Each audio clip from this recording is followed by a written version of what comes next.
নিরপেক্ষ নির্বাচন অনুষ্ঠানে কমিশনের প্রতি বিদেশি কূটনীতিকরা শতভাগ আস্থা প্রকাশ করেছেন বলে জানিয়েছেন প্রধান নির্বাচন কমিশনার এএমএম নাসির উদ্দিন। দুপুর সোয়া 12টায় রাজধানীর গুলশানে অবস্থিত দ্য ওয়েস্টিনে বাংলাদেশে অবস্থিত দূতাবাস ও মিশনে কর্মরত সকল বিদেশি কূটনীতিকদের সঙ্গে বৈঠক শেষে তিনি সাংবাদিকদের এক প্রশ্নের জবাবে এ মন্তব্য করেছেন।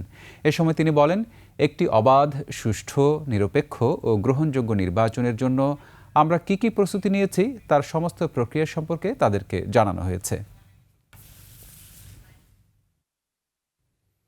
দর্শক, আমরা আপনাদের নিয়ে যাচ্ছি এখন নির্বাচন কমিশনে। সেখানে রয়েছেন আমাদের সহকর্মী মানিক শিকদার। মানিক, আজকে কি হলো সারাদিন নির্বাচন কমিশনে?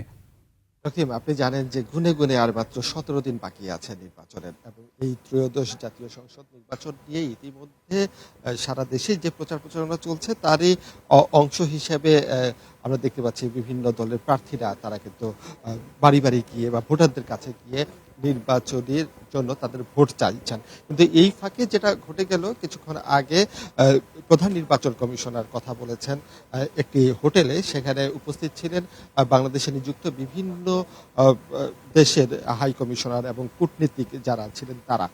এবং এই যে আজকের যে তাদের যে ব্রিফিংটা ছিল মূলত বিদেশি কূটনীতিকদের সাথে, সেখানে প্রধান নির্বাচন কমিশনার বাংলাদেশে যে নির্বাচনটি অনুষ্ঠিত হচ্ছে সেই নির্বাচনের যে সমস্ত প্রস্তুতি সেই সম্পর্কে তারা তুলে ধরেছেন, এবং বিশেষ করে আইন শৃঙ্খলা পরিস্থিতিটা কেমন হতে যাচ্ছে, এখানে সেনা বাহিনী সহ যে বিশাল একটি বাহিনী এখানে মোতায়েন করা হয়েছে সেই বিষয়টি তিনি তুলে ধরেছেন। এছাড়া তুলে ধরেছেন পোস্টাল ব্যালটে এবার প্রথমবারের মতো কিভাবে ভোট দিচ্ছে, এবং আপনি জানেন যে প্রায় 15.5 লাখ পোস্টাল ভোটারের মাধ্যমে ভোটাররা ভোট দিবেন, এবং সেই প্রসঙ্গটা কিন্তু বারবার তুলে ধরেছেন।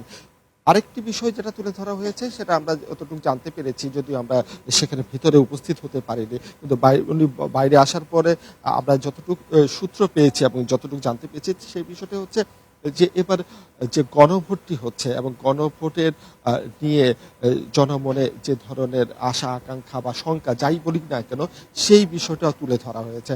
এবং আমরা ইসি সূত্র থেকে যতটুকু জানতে পেরেছি বিদেশি যারা কূটনীতিকরা আছেন তারা এখন পর্যন্ত একটা স্বস্তি প্রকাশ করেছেন যে নির্বাচনী পরিবেশ যতটুকু তারা দেখছেন তারা।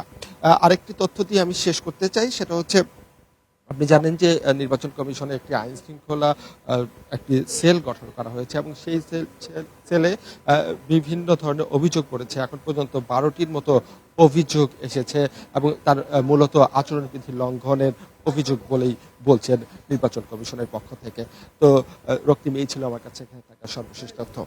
মানিক, আপনাকে অজস্র ধন্যবাদ।